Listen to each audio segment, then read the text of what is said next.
ছাত্রদল misguided, মারাত্মকভাবে misguided হচ্ছে। এই কথাটা আমার, আপনার বা অন্য কারো নয়, কোনো মুরব্বীরও নয়। এই ভয়ঙ্কর কথাটি বলেছেন বাংলাদেশ ইসলামী ছাত্র শিবিরের সভাপতি জাহিদুর রহমান। তিনি সম্প্রতি 8টি বিষয় নিয়ে কথা বলেছেন।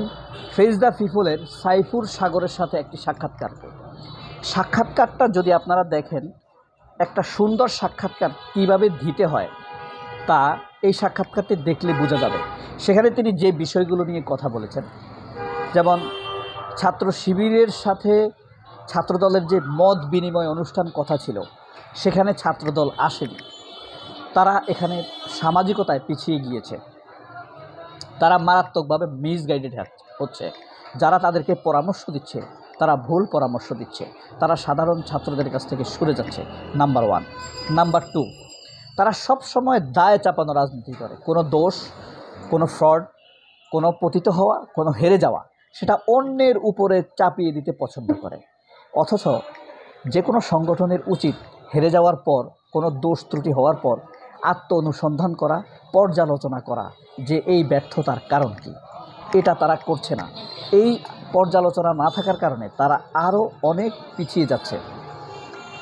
এরপরে বাংলাদেশ ইসলামী ছাত্র শিবির সবসময় খালেদা জিয়ার কমান্ডে সাড়া দিয়েছে এবং কখনোই অন্যদের মতো পিছিয়ে যায়নি, ভয় করেনি। তারা অন্যদের চাইতে আলাদা। নাম্বার 4, ছাত্র শিবির বোঝার চেষ্টা করে জেনজিদের যে নতুন মানসিকতা, যা চায়, জেনজিদের যে ধারাটা তৈরি করতে চায় রাজনীতিতে, সেই ধারাটা তারা প্রতিষ্ঠিত করতে চায়। খুবই পয়েন্টগুলো অত্যন্ত চমৎকার, আপনি যদি শুনতে থাকেন আমি বলছি।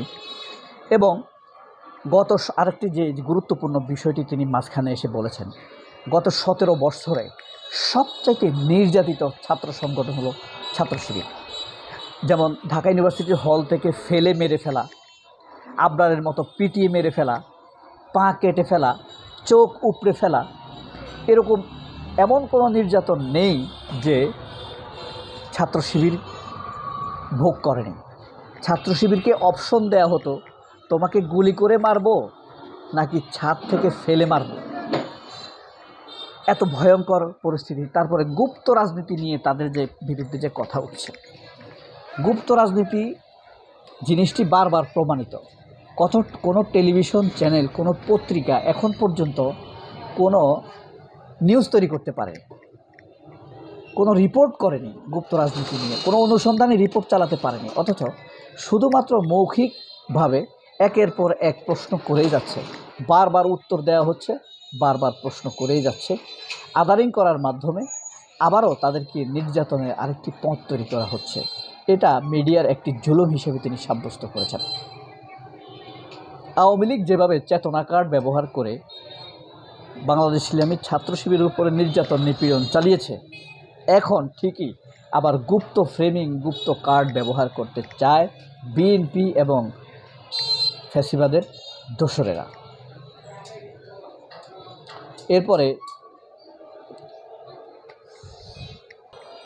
ছাত্রদল যদি কিছুদিন, অল্প কিছু সময় বিএনপি থেকে আলাদা হয়ে নিজেদের মতো পর্যালোচনা করে, ভালো একটি কমিটি করে, একটি গবেষণা সেল করে, একটি শিক্ষা সেল করে, তাহলে কিছুদিনের মধ্যেই ছাত্রদল ফল পাবে।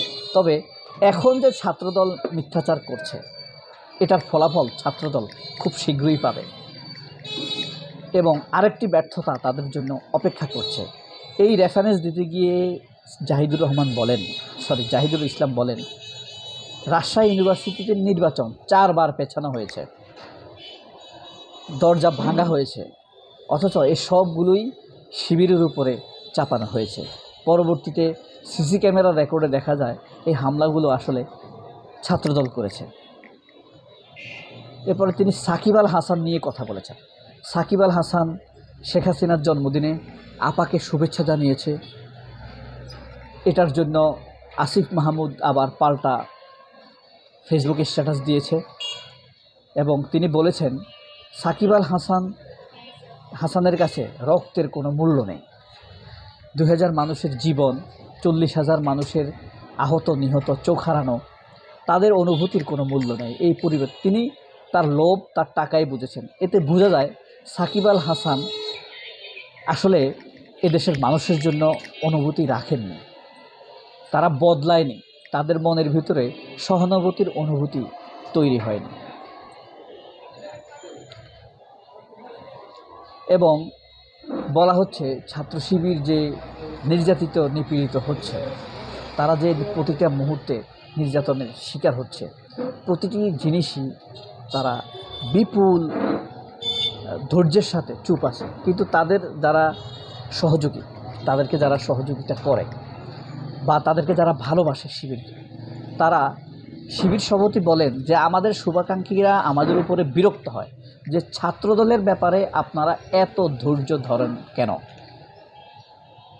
মানে ছাত্রদল যে মিথ্যাচার করছে, দায় চাপাচ্ছে, ফ্রেমিং করছে, মিথ্যা আক্রমণ করছে, বুলিং শেমিং করছে, স্লাটিং করছে, এই কারণে শিবির কেন এত ধৈর্য ধরছে, তাদেরকে পাল্টা শেমিং করা দরকার, পাল্টা আক্রমণ করা দরকার। অর্থাৎ মারামারির কথা না, তথ্যকথ, সেই জিনিসগুলো তারা যখন করছে না, তাদের শুভাকাঙ্ক্ষীরা বিরক্ত হচ্ছে। তবে এই সাক্ষাৎকারের আরেকটি চমৎকার দিক আছে, সেটা হলো সাইফুর সাগর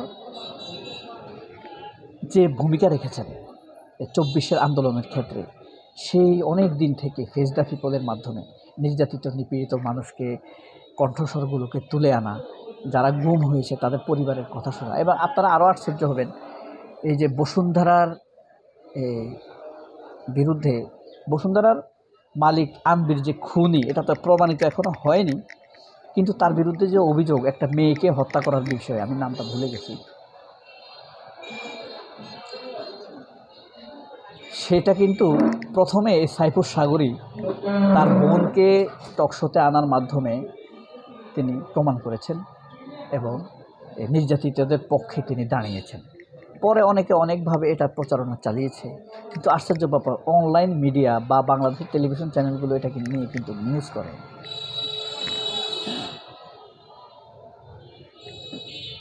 সেই কথা, কৃতজ্ঞতার কথা জাহিদুল ইসলাম স্বীকার করেছেন যে আপনার প্রতি কৃতজ্ঞতা, শুকরিয়া যে আপনি বাংলাদেশের মানুষের, নির্যাতিত নিপীড়িত মানুষের পক্ষে দাঁড়িয়েছেন। স্বীকার মানে আপনার প্রতি কৃতজ্ঞ থাকতেই হয়, আপনার এই অবদানের কথা আমরা স্বীকার করি। সাইফুর সাগরও জাহিদুর রহমানকে কৃতজ্ঞতা, থ্যাংক ইউ জানিয়েছেন। স্বাভাবিক, মানুষ যখন কাজের স্বীকৃতি পায় তখন মানুষ কৃতজ্ঞ হয়, নরম হয়, বিনয়ী হয়ে যায়। আমার দুই দিকটাই আমার খুব ভালো লাগছে। একটা সাক্ষাৎকার এত চমৎকার হতে পারে, আপনি সব জানতে চাইবেন। খালেদ মহিউদ্দিনের মতো উগ্র হওয়ার দরকার নাই, নিপুলের মতো ভং দেখানোর দরকার নাই, ভদ্র থেকেও সব প্রশ্ন করা যায়, সব কিছুই জানা যায়। সবাই অনেক ভালো থাকবেন। আল্লাহ হাফেজ, আসসালামু আলাইকুম।